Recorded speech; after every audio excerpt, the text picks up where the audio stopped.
and welcome to the Fantasy Fox podcast. My name is Jordan Fantasy Fox, and we're back again this week for podcast number 14. Let's kick it off by introducing the Week 13 leaders. At quarterback, we had Cam Newton. Running back, we had Buck Allen. Wide receiver, we had Allen Robinson. Tight end, we had Richard Rodgers. Flex, Antonio Brown. For defense, it was the Eagles defense. And for kicker is Dan Bailey. For injuries this week, Martellus Bennett, tight end of the Bears, got put on IR this week because of a rib injury, so he is out for the rest of the year. C.J. Anderson, running back of the Broncos, he's having a little bit of an ankle issue. He said it felt really sore after the game last week. His coach said he might suit up this week, so I still say he's not a fantasy play at all this week.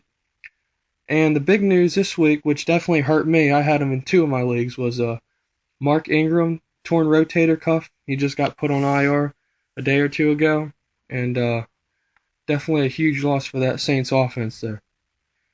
For the waiver wire this week, I'm having big hopes for Devontae Adams. I think he's definitely going to do good against that terrible Dallas secondary.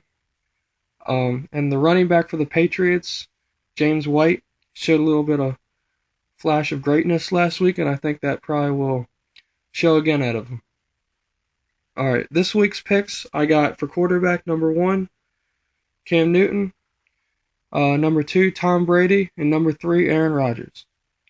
For running back this week, I got Doug Martin number 1, Todd Gurley number 2, and Jonathan Stewart number 3. For wide receiver, I got Odell Beckham number 1, Antonio Brown number 2, and to round it out, I got Allen Robinson.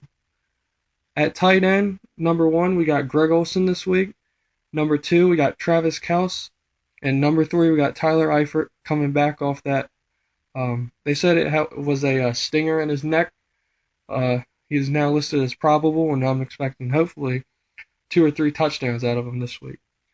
For kicker, number 1, no surprise here, Stephen Gostkowski. I'm always going to put him number 1.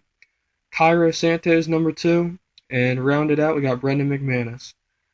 For defense this week, I got the Seahawks number 1, I got the Cardinals number 2, and I got the Chiefs to round it up. Sleepers this week, I got Jay Cutler going against the Redskins defense. The Redskins defense last week, I don't know, they can't cover anybody. Seems like every year, no matter what we do, we just cannot cover. We can pass rush, we can't cover though. Running back James White, wide receiver Deshaun Jackson, who had that awful punt return last week. It had me shaking my head. He did redeem it though with a touchdown, but I still think that the fumble at the end of the game really it cost us definitely the game, and it may have just cost our season. Tight end this week, I think Richard Rodgers is going to repeat as last week against the Dallas defense. Kicker Robbie Gould, and defense the Bears. Definitely going heavy there on the Bears just because I think they're really going to I think most likely they're gonna put it to the Redskins this week because they're at home at Soldier Field, and the Redskins are 0-5 this year on the road, so I think they're gonna have a good matchup against them. For my fantasy leagues, as you guys know, I was in 3 of them.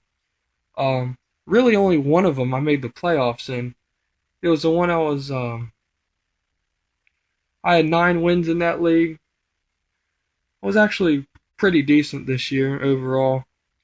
9 wins, 3 losses, and a tie. I think that tie, I probably should have won that game. I think I sat a key player too. I can't remember specifically. But, yeah, in one league I made the playoffs as the number 1 seed. In another league, I only won 1 game, so I was 1-12, so that was just awful. Still, I'm going to blame that on the draft timing. Early in the morning, I just don't do early morning drafts. It's really nighttime drafting. In the other league, top 4 make playoffs, and I was the number 5 seed. I needed a win, and then I was in. Just couldn't do it. It really came down to the end. If I would have started a few players and taken a few out, could have won it. There's always those what ifs, but tried my best. The guy won fair and square, So I'm really just focusing on this one league that I'm in the playoffs. So I'm hoping for a good 2 weeks here. In every league, it's I think it's 2 weeks for one round, and then the last 2 weeks of the season is the championship finals. Um, so I think we're gonna wrap that up like that, and I hope everyone has a good first week of the fantasy playoffs, and hope you guys go win this week. Good luck.